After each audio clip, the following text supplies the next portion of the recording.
Tapi kembali kepada keyakinan kita masing-masing bahwa setiap kita mempelajari agama, mari kita pikir dengan baik. Karena apa? Orang-orang yang mengetahui dan orang-orang yang tidak mengetahui itu nanti akan berbeda. Sholli ala Muhammad. Masih sepaneng? Masih sepaneng apa Bu? Masih sepaneng? Sepaneng bahasa Indonesia apa? Tegang. Masih tegang. Masih tegang. Masih tegang. Bapak-bapak masih tegang. Itu masih dibayang jin. Mesti sing ora-ora.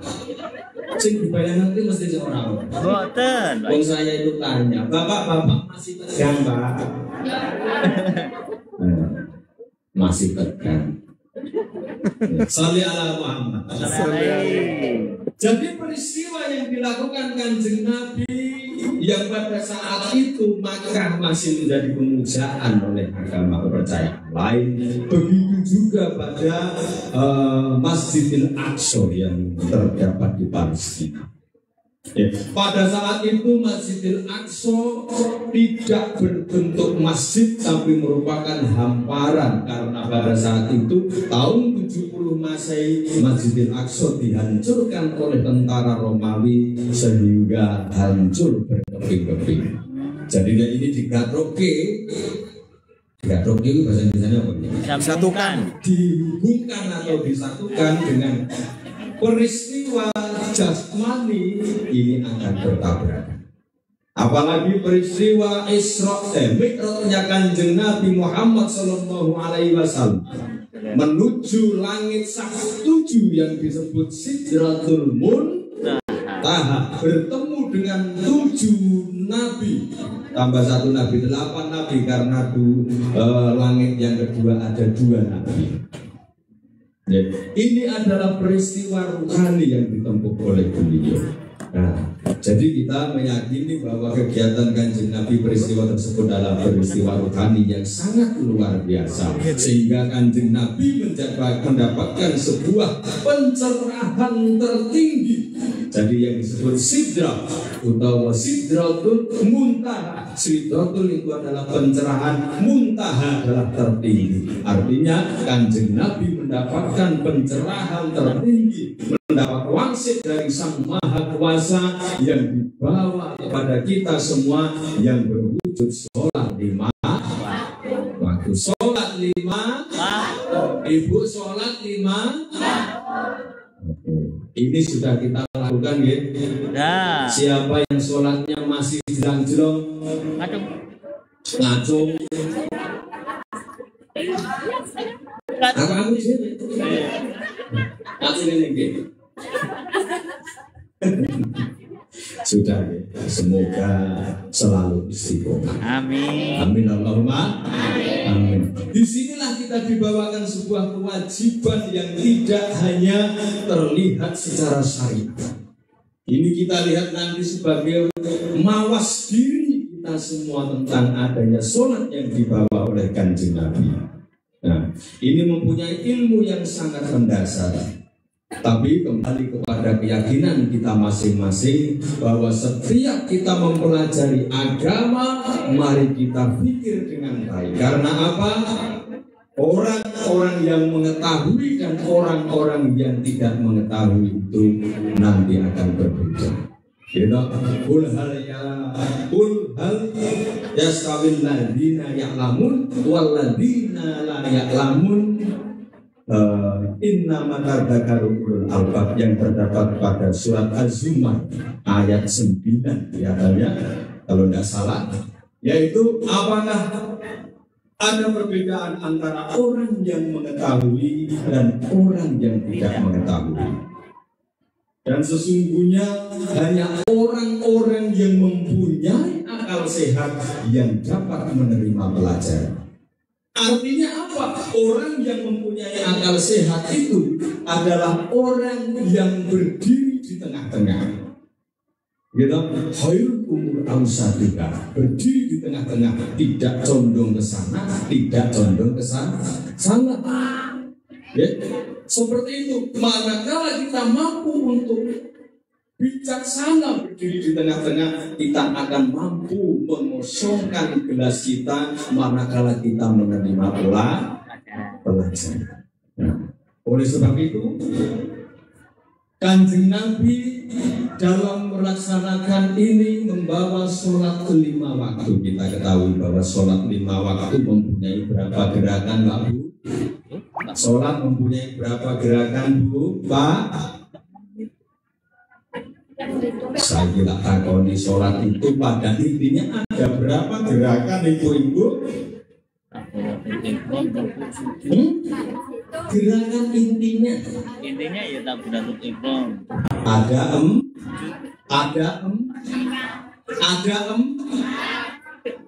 orang wabe itu nggak benar. Geraknya apa itu? Satu berdiri, betul? Oh ya. Yang kedua rukuk, betul? Yang ketiga sujud, betul? Yang keempat adalah duduk, betul? Orang terus ya. Kalau yang ditambahin takbiratul ihram itu adalah syarat untuk sholat. Karena tapi yang sejatinya sholat itu ada 4 gerakan yang harus kita ketahui. Nek wong Jawa dikatakan itu adalah ibah atau itu adalah lambang dari keempat nafsu yang ada dalam diri kita. Nafsunya awake dhewe ana pira? Apa? Ada 4. Nafsu amarah, alwamah, mutmainnah dan sufiyah. Nafsu amarah adalah nafsu yang gede. Asalah. Shalli ala Muhammad. Nafsu amarah adalah nafsu perlindungan diri. Artinya ketika kita didolimi oleh seseorang, kita tidak terima pada apapun yang terjadi pada diri kita, kita akan emosi, marah, namanya melindungi diri. Nafsu ini harus berada di tengah, tidak ke sana dan tidak ke sini. Nek nesu yo nesu, nek ojo berlebih. Iya. Orang nesu yo orang nesu, nek ojo berlebih. Iya. Misalnya awake dhewe HP ini ditolong uang dan kita tahu kita nesu boten. Nesu, nek nesune aja berlebihan. Wong lagi dibawa anake digandeng ndase tok.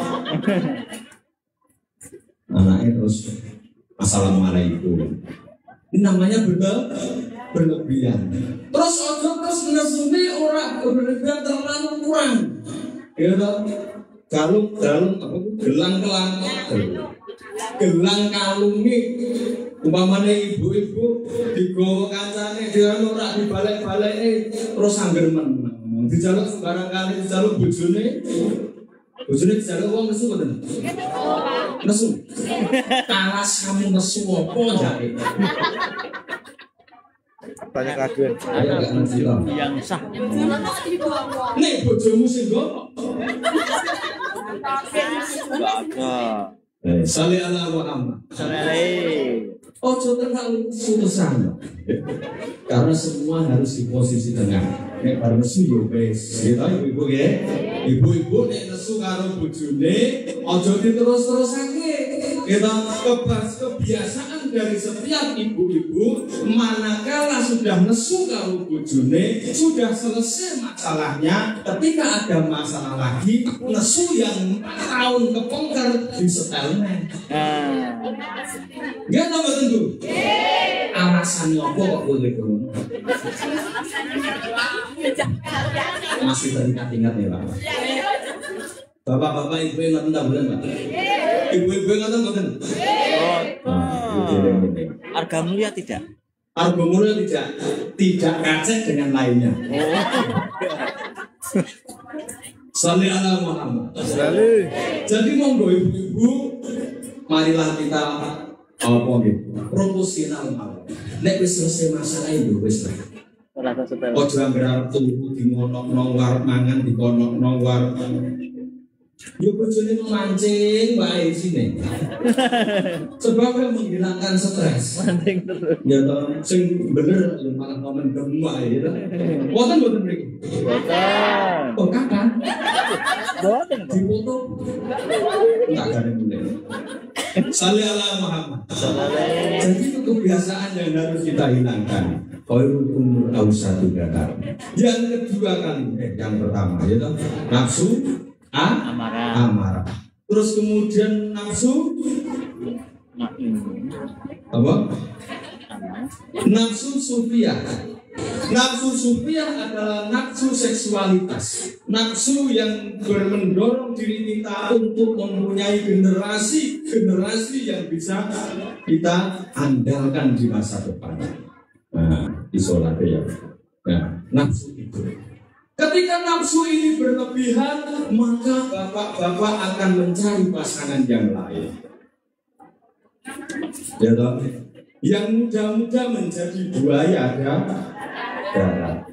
Sing wedok ya ngono. Ketika nafsu ini berlebihan, maka cewek-cewek akan menjadi buaya betina. Jangan berlebihan, proporsional saja. Ya.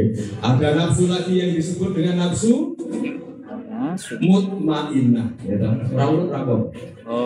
Mutmainnah adalah nafsu yang baik, nafsu memberi, kasih sayang dan lain sebagainya. Tapi ketika nafsu ini berlebihan, ono wong njaluk dibantu, perlu dibantu, omahe dikekno. Kira-kira piye? Payah mboten? Tapi ketika ada orang butuh bantuan, kita hanya meneng saja, dan tidak memberikan apa-apa, dan kita punya, ya kan wong ketok sugih. Terus ketika ada satu kegiatan misalnya ya, atau ada orang butuh misalnya, kemudian hanya meneng saja, tane ra ngerti. Ya to kono kotak iki madhepe.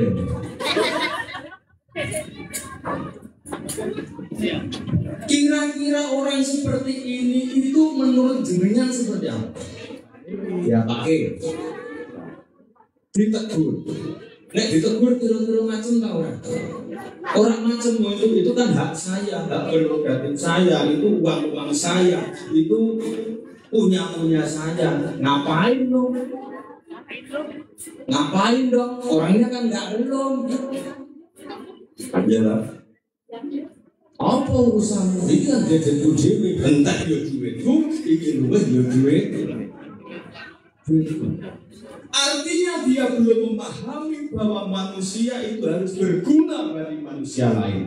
Al-insanu khairun nas anfa'uhum linnas.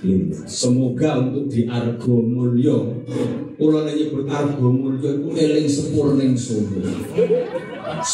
Sepur argo mulya. Enak lakune yang Mojokerto. Iso lagu sepur argo mulya. Dereng semua. Sinau iso ben terus ya. Insyaallah. Jadi seperti inilah kita mengelola tentang adanya nafsu yang diperkirakan itu baik tapi tidak proporsional, akhirnya mboten sah. Ketika kita sayang kepada anak kita dan terlalu berlebihan memanjakan seorang anak, ini akan menjadi tidak baik. Nafsu mutmainnah. Nah, oleh sebab itu orang-orang yang bisa menenangkan tentang nafsu ini, dia akan dipanggil kembali kepada Allah Subhanahu wa Ta'ala. Ya ayyuhan nafsul mutmainnah, Kalimantan ila radiyatan mardiyah. Makanya orang yang bisa menenangkan tentang ini, dia matinya cepat. Waduh. Karena apa? Arif di desa Argo Mulia di Kalimantan Tengah. Hai jiwa yang tenang, kembalilah kepada dalam keadaan tenang. Dan sini. Sholli ala Muhammad. Karek satu. Yaitu nafsu. Apa? Tadi sudah amarah. Terus sufiyah. Terus mutmainnah. Terus al-wamah adalah nafsu keinginan. Ketika dalam diri kita, karena kita mawas diri di sini temanya, kita harus mampu untuk melihat diri kita. Kita seragam. Kita mempunyai sifat keinginan yang menggebu dalam diri kita. Walaupun kita sebagai manusia bisa untuk meredam itu, kadang-kadang berlebihan. Utama sing ibu-ibu kancane nggawa gelang atine melang-melang. Kancane tuku bis atine kaya diiris-iris, kancane tuku kalung, atine mentiung. Terus upamane tuku kulkas, kancane tuku kulkas, atine Pak panas. Tidak di agamanya. Tidak di agamanya. Tidak dilakukan lagi bahwa itu adalah kita setiap hari. Nafsu inilah juga keinginan yang sangat luar biasa. Ibu-ibu juga demikian, bapak-bapak juga demikian. Kita sendiri setiap hari bermain dengan drama-drama yang ada di sekitar kita. Ya toh, pada waktu hati kita sedih, kita mencoba tersenyum. Drama benar. Ketika kita sedih, sangat sedih, kita tidak punya apa-apa sekali, itu dihadapkan dengan suatu peristiwa, duit wae 1000 wae ora nyekel, sing wong duwe gawe ning sekitare akeh, kira-kira tinggi. Duwe gawe nyekel. Kita akan sangat sedih sekali, tapi dengan bagaimanapun kita cari, kita make up, wedok-wedok make up dengan baik, bapak-bapak yang macak dengan baik, wah dengan PD-nya. Memberikan kepada yang punya hajat. Neng ngomong buku pingin ngikut. Nah, ini adalah drama kita yang kita setiap hari kita lakukan. Karena oleh sebab itu, marilah kita introspeksi diri, memahami diri kita supaya dalam langkah ke depan dengan nafsu ini kita menjadi lebih baik. Amin Allahumma amin. Seperti yang dikatakan tadi adalah man arofa nafsahu faqad arofa rabbahu, man arofa rabbahu fasadat sasadu. Siapa yang memahami tentang dirinya, maka dia akan paham dengan Tuhannya. Dan siapa yang memahami Tuhannya, maka akan hilang angkara murka dalam dirinya. Amin Allahumma